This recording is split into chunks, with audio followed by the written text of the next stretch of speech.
మనకి రేపు September 9th నుంచి సెప్టెంబర్ 28th వరకు ఏషియా కప్ జరగబోతోంది కదా. మరి ఏషియా కప్ సంబంధించి మనకు కొన్ని అప్డేట్స్ అయితే రావడం జరిగిందనమాట. అదేంటంటే మనకి అంతకుముందు ఓపెనర్స్లో చూసుకుంటే అభిషేక్ శర్మ అలాగే సంజు శాంసన్ వీళ్ళిద్దరు కూడా ఎక్సలెంట్ పర్ఫార్మెన్స్ ఇచ్చారు.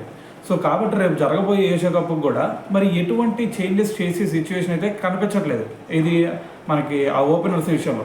ఎందుకంటే మరి అంతకుముందు ఇంగ్లాండ్ మీద కూడా ఓచకోత కూసారనే చెప్పాలి వీళ్ళిద్దరు ఓపెనర్లు ఇద్దరు కూడా. సో మరి దీంతో ఒక ఇద్దరు ప్లేయర్స్ సంబంధించి వాళ్ళ ప్లేస్ కష్టమే అనిపిస్తుంది. ఆ ఇద్దరు ప్లేయర్స్ ఎవరో కాదు, ఎస్ఎస్వి జైస్వాల్ అలాగే సాయి సుదర్శన్.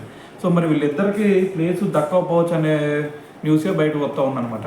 అయితే మనం ఒక్కసారి కనుక ఇది ప్లేయింగ్ 11 దాంతోపాటు మరి స్క్వాడ్ కనుక ఒకసారి చూసుకుంటే ఫస్ట్లో మనకి కెప్టెన్గా మనకి సూర్యకుమార్ యాదవ్ ఉంటాడు. దాని తర్వాత వైస్ కెప్టెన్సీ వచ్చేసరికి మరి శుభ్మన్ గిల్కి ఇవ్వబోతున్నారని చెప్పేసి ఒక న్యూస్ వచ్చిందనమాట.